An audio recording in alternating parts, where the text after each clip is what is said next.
नमस्कार, मैं रामकुमार शर्मा एडवोकेट मेरठ से। सवाल तो बनता है, क्या जितने भी राजनीतिक दल हैं और उनके नेता हैं, बड़े नेता हैं, क्या वो आत्मिक रूप से, मानसिक रूप से एक है, एक ही प्रतिमूर्ति है, एक ही रूपरेखा पे काम करते हैं, एक ही कार्यप्रणाली पे काम करते हैं? यही से सवाल बनता है बस।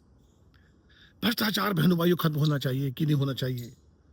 अब की बार मोदी सरकार, अब की बार योगी सरकार, या अब की बार कांग्रेस सरकार, या राहुल सरकार, या सपा सरकार, या बसपा सरकार। लेकिन प्रतीत ये होता है कि भ्रष्टाचार का नारा देकर, बेरोजगारी का नारा देकर, शिक्षा का नारा देकर, व्यभिचार का नारा देकर, अन्याय का नारा देकर, गरीबी का नारा देकर, ये सारे राजनीतिक दल और इनके नेता मूर्ख बनाकर, तांत्रिक प्रयोग करके सत्ता प्राप्त कर लेते हैं। और नारा ये देते हैं, सस्ता सुलभ न्याय, न्याय आपके द्वार पहुंचेगा। आपको न्याय मिलना चाहिए कि नहीं मिलना चाहिए, गरीबों को न्याय मिलना चाहिए कि नहीं मिलना चाहिए, लगातार ये बातें करते हैं, भाषण देते हैं। अच्छा लगता है हमें अपनी पीड़ा जब वो लोग उठाते हैं किसी मुद्दे को, तो हमको लगता है कि एक नेता बोल रहा है, एक आत्मिक रूप से बोल रहा है, इसको वोट देना चाहिए कि नहीं देना चाहिए। युवा हो तो कहने ही क्या। और हिंदू मुस्लिम का जो एजेंडा है, ये तो जैसे आत्मा को छू सा लेता है, बड़ा मजा आता है। अपने अपने चश्मे लगाकर कोई हिंदुत्व की बात करेगा, कोई मुस्लिम तत्व की बात करेगा, या कोई अन्य जाति की बात करेगा, तो जो जिसने जो चश्मा लगाया हुआ है, जो जिस मानसिकता का, उसको वो बहुत कॉम्प्लीमेंट करता है, बहुत मजा आता है। लेकिन पिसता कौन है, मरता कौन है? आम आदमी, गरीब आदमी, राष्ट्र, लोकतंत्र। हत्या, लगातार हत्या हो रही है।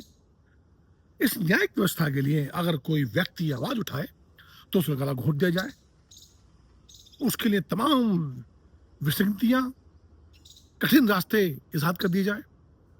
सारे नेता क्यों क्यों सारे नेता भ्रष्टाचारी, व्यभिचारी, अवैध कब्जे धारकों के पीछे आके खड़े हो जाते हैं, इन पूंजीपतियों के पीछे खड़े हो जाते हैं, और सरकार दुहाई देती है कि न्याय मिलना चाहिए। आपके पास आसपास कोई क्राइम हो रहा हो, कोई अपराध हो रहा हो, तो उसमें भूमिका निभानी चाहिए। क्या खास भूमिका निभानी चाहिए भाई? जब हम, एक आम आदमी एक आवाज उठाता है, तो उस आवाज को दबाने के लिए सिस्टम पूरी कवायद करता है। क्योंकि सिस्टम में बैठे हुए जो लोग हैं वो खुद भ्रष्टाचारी हैं। सभी भ्रष्टाचारी नहीं है, अधिकतर भ्रष्टाचारी है। भ्रष्टाचार का तिलक करके, उससे सुगंधित होकर, ये लोग तरह तरह के प्रलोभन देकर, मानसिक उत्पीड़न करके सोचते हैं कि ये आम आदमी थक कर बैठ जाएगा। लेकिन नहीं बहनों भाइयों, जब इस आम आदमी की सरकती है ना, धरती हिलती है और ईश्वर उसका साथ देता है। ऐसे एक आम आदमी, एक अगर वो वकील हो और उसको छेड़ दिया जाए, तो भ्रष्टाचार के खिलाफ बिगुल बजा देता है। वो किस लिए बिगुल बजाता है? आपकी ताकत से, आपके साथ मिलकर। आप जो आवाज उठाते हो, आप जो आवाज बुलंद करते हो, जो हौसला देते हो, उसके माध्यम से आवाज उठाता है। अभी यही चल रहा है, अभी ये वही वर्तमान कालखंड में यही चल रहा है। एक मैंने आवाज उठाई, मैंने एमडीए की कार्य प्रणाली को लेकर आवाज उठाई। पहली आवाज उठती रही है। कुछ आवाजें इसलिए उठती है कि लोगों के क्षणिक हित होते हैं, कुछ व्यवस्थाओं को का तिलक करके चुपचाप बैठ जाते हैं। कुछ आवाज ऐसी होती है जो दबा दी जाती है। लेकिन कुछ आवाज ऐसी उठती हैं जो दबाई नहीं जाएंगी, खरीदी नहीं जाएंगी, बिकेंगी नहीं। उसमें से ये आवाज है रामकुमार शर्मा एडवोकेट की।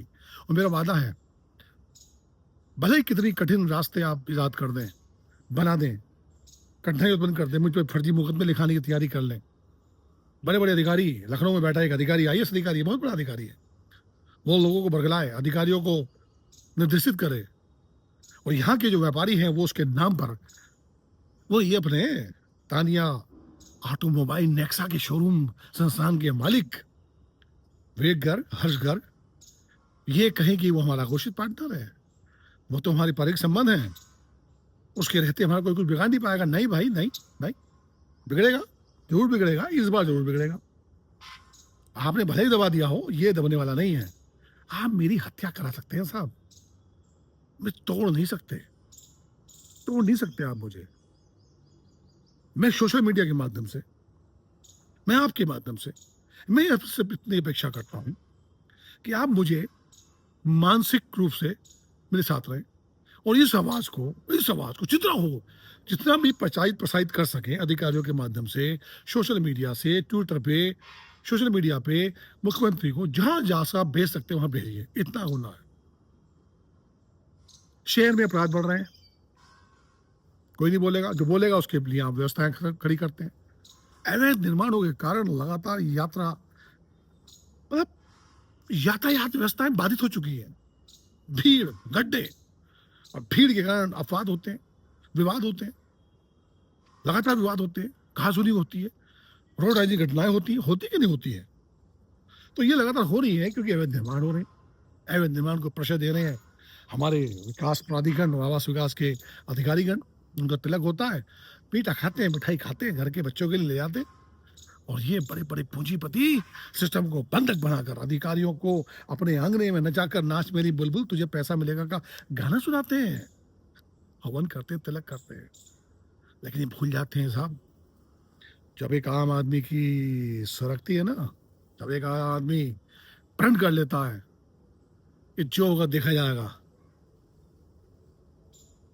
तो फिर कुछ नहीं होता। फिर तो ईश्वर कहता है कि बेटा हम तेरे साथ हैं, आप मेरे साथ हो कि नहीं हो, आप मेरे साथ दोगे कि नहीं दोगे। सवाल ये बनता है। इस अंधे कानून की लड़ाई में, इस भ्रष्टाचार की लड़ाई में जो व्यक्ति, जो अवैध कब्जा धारक पूर्ण रूप से भ्रष्टाचारी हो, पूर्ण रूप से भ्रष्टाचार को प्रश्रय दे रहे हो, और वो अधिकारियों के खिलाफ मोर्चा खोलोगे कि नहीं खोलोगे, जन आंदोलन करना होगा कि नहीं करना होगा। और ऐसे लोगों को, चाहे वो सत्ताधारी पार्टी के हों चाहे विपक्ष के हों, ऐसे लोग जो अवैध निर्माणकर्ताओं को, अवैध कब्जा धारकों को, बदमाशी करने वाले लोगों को, भूमाफियाओं को प्रश्रय देते हैं, उनके खिलाफ आंदोलन तो करना होगा। अब यहीं से सवाल बनता है कि नहीं बनता। सवाल तो